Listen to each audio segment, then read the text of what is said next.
বাচ্চাদেরকে আমরা শুধু আলু ভর্তা ডাউল খাওয়াচ্ছি। এটা আসলে কেউ যদি শুনে তারপরেও বিশ্বাস করবে না যে এটাও কি হইতে পারে যে আলু ভর্তা ডাউল কেউ খায়। কিন্তু আসলে এটাই সত্যি এবং এটাই বাস্তব যে আমরা আমাদের বাচ্চাদের, আমাদের এতিম বাচ্চাদের, গরিব বাচ্চাদেরকে আমরা আলু ভর্তা ডাউল ছাড়া অন্য কোনো খাবার দিতে পারতেছি না। যদি একটা পাঙ্গাস মাছ আয়না যদি আমরা বাচ্চাদেরকে বলি যে এটা ইলিশ মাছ, তাহলে বাচ্চারা ভাববে যে হ্যাঁ এটা ইলিশ মাছ, কারণ তারা তো কখনো ইলিশ মাছ বা ভালো কোনো মাছ তারা খেতে পারে না এই পর্যন্ত। রাজধানীর এক কোণে নীরবে দাঁড়িয়ে আছে সাউতুল কোরআন মাদ্রাসা। বাইরে থেকে এটি সাধারণ একটি মাদ্রাসা মনে হলেও এর দেয়ালের ভিতরে লুকিয়ে আছে ত্যাগ, সংগ্রাম আর মানবতার এক হৃদয়স্পর্শী গল্প।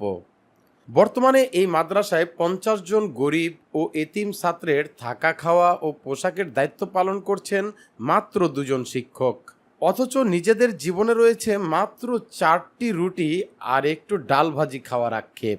যে একদিন আমি আমার মুখের রুচি ভালো মন্দ খাবারের জন্য আমি একদিন বাহিরে হোটেলে 2টা রুটি খাই ডাল ভাজি দিয়ে। তো আমি রুটি খাওয়ার শেষ করে আইসা মাদ্রাসায় দেখি কোনো খাবার নাই, চাউল নাই, ডাউল নাই, আলু নাই, সবাই অনাহারে বসে আছে নাস্তা খাওয়ার জন্য। প্রতিদিন আলু ভর্তা আর ডাল খেতে খেতে একসময় মুখের স্বাদ হারিয়ে ফেলেছিলেন তারা।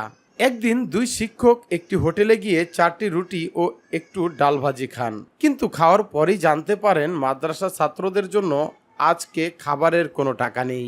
সেই মুহূর্তে তাদের ভিতরে জন্ম নেয় গভীর অপরাধবোধ। সেদিন থেকেই নিজেদের চাওয়া পাওয়া দূরে সরিয়ে রেখে এতিম শিশুদের মুখের খাবার তুলে দেওয়ার সংকল্প করেন তারা।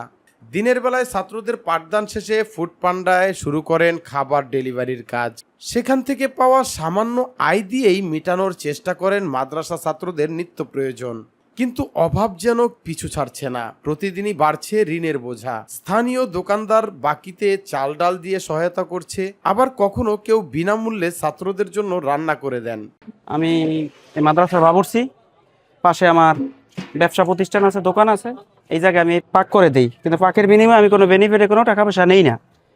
এতিম অসহায় বাচ্চার জন্য আমি রান্নাবাড়া জেনে যা আছে সব কিছু করি। প্লাস হলে আমার দোকান থেকে ওনারা যদি সাহায্য সহযোগিতা লাগে সেটাও দেই। দ্বিতীয়ত কথা যে ওনাদের মাঝে মধ্যে টাকা থাকে না, টাকা না থাকলে ওই টাকাগুলো এনে দিয়ে আমি মাদ্রাসায় হেল্প করি।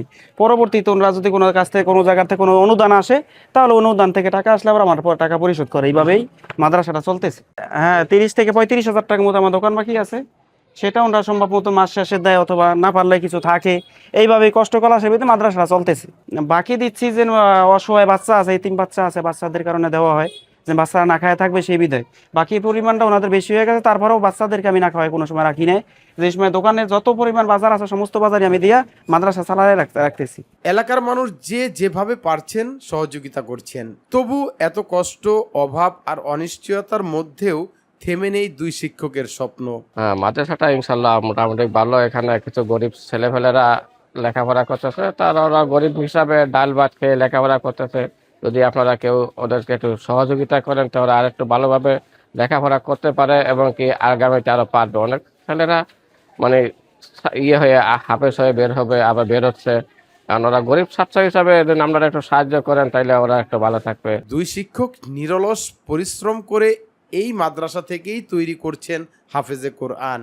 নিজেদের ক্ষুধা, কষ্ট আর অপূর্ণ ইচ্ছাকে আড়াল করে তারা প্রতিদিনই লড়ে যাচ্ছেন 50 জন এতিম শিশুর ভবিষ্যতের জন্য।